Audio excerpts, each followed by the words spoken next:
So there's a material basis, historically and at present, for our suggestion that women have been used as a source of cheap labour. In fact, the labour of women is often so cheap that, especially in cases where she is the sole breadwinner, her poverty forces her into prostitution, and that happens and did happen a lot in the 19th century. It's happening a lot now, and it's got to be recognised.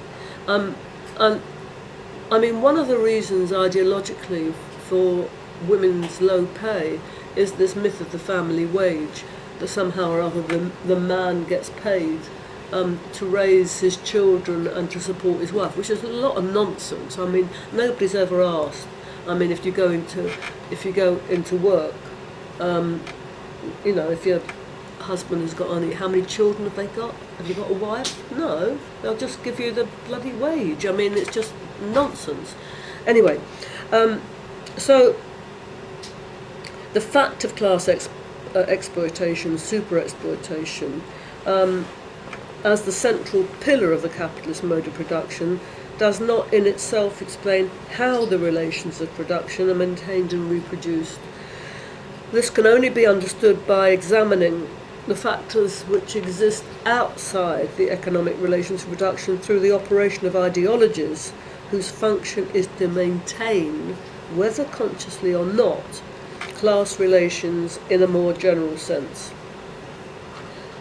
Now, these are the ideologies of oppression, and I think that Marx didn't actually do an awful lot to tell us much about them, although he wrote the German Ideology, which was very good, and all the rest of it. I'm not saying he hasn't given us stuff to use, but not on those the ideologies of oppression. I think we need to be thinking ourselves about this.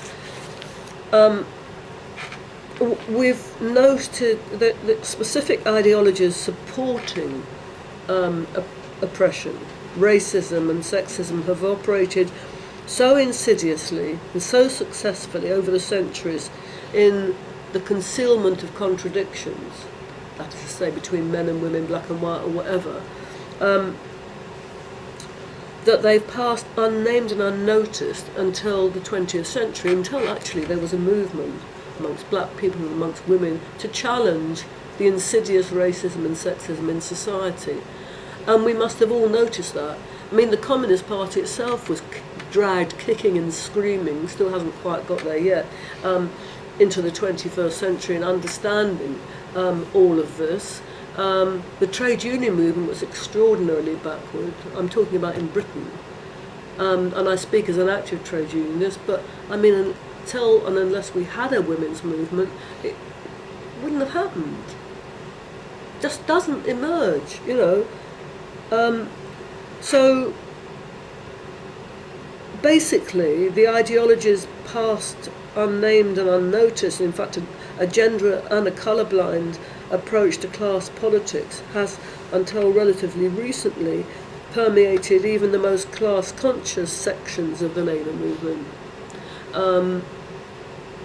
You know, the sort of the wolf whistle culture and the lovey-dovey, and we're supposed to just take it all and all the rest of it. Anyway,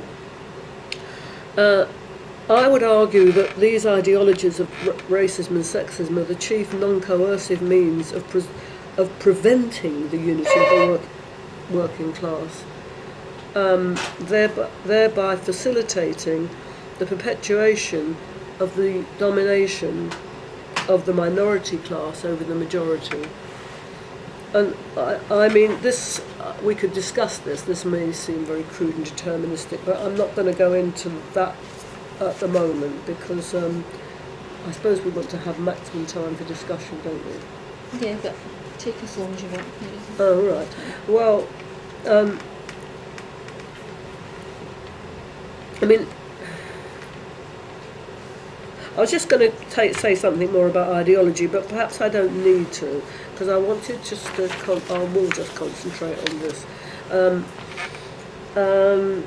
Oppression is not separate from, therefore, and external to sex work. This is my point about looking at ideology. It's part of the explanation for sex work. And I don't know if you've come across an organisation called Object.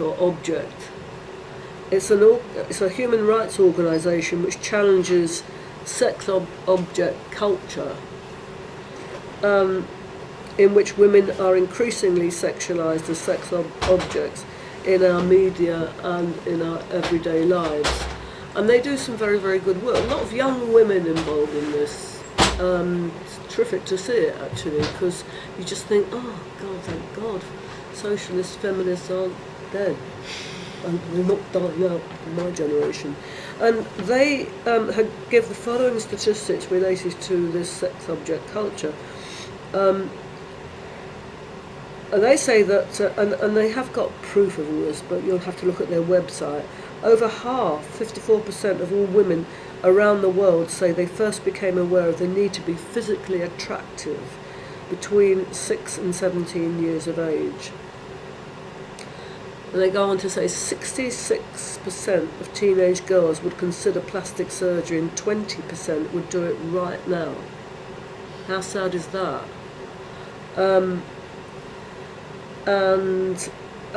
At every Violence Against Women Coalition consultation event, members have raised the sexualisation of women in the media as a factor in violence against women and girls.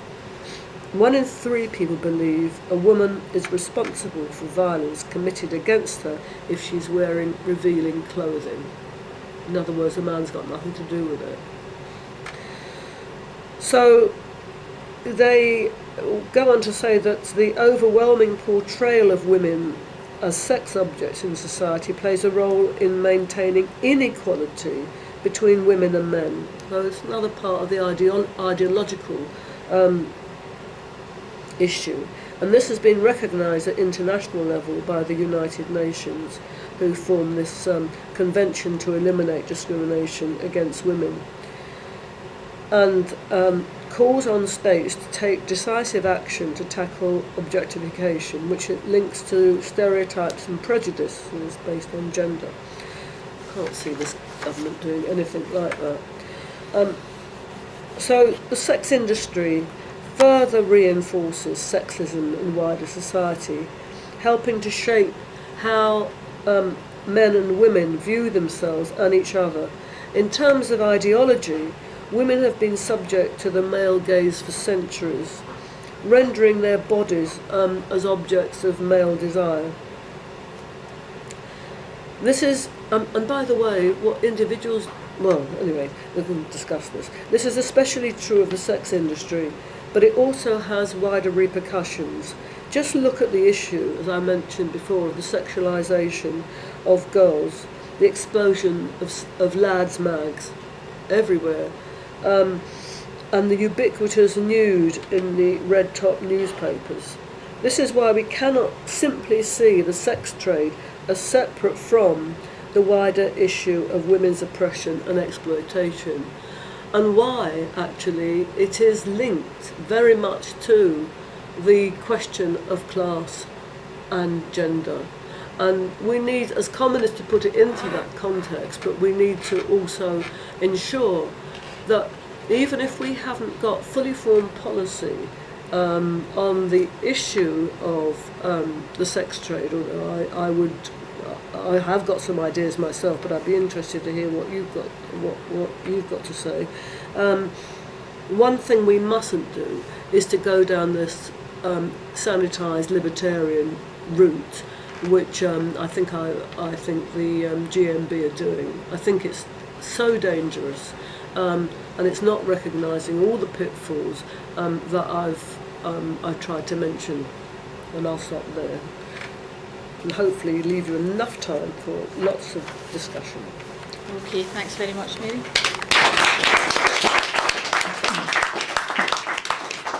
Right, that was a really fascinating introduction, and I'm sure it will raise a lot of issues for people, whether they've got questions they want to put to Mary or points that they want to weigh. And I'm sorry, I was remiss at the start. I should have also introduced myself. I'm Kath Campbell, for those of you who don't know, and I'm chair to the Scottish Committee of the Communist Party of Britain, and it's the Scottish Committee that have organised this meeting here tonight with Mary. And on that, I'm just going to open up the floor, please.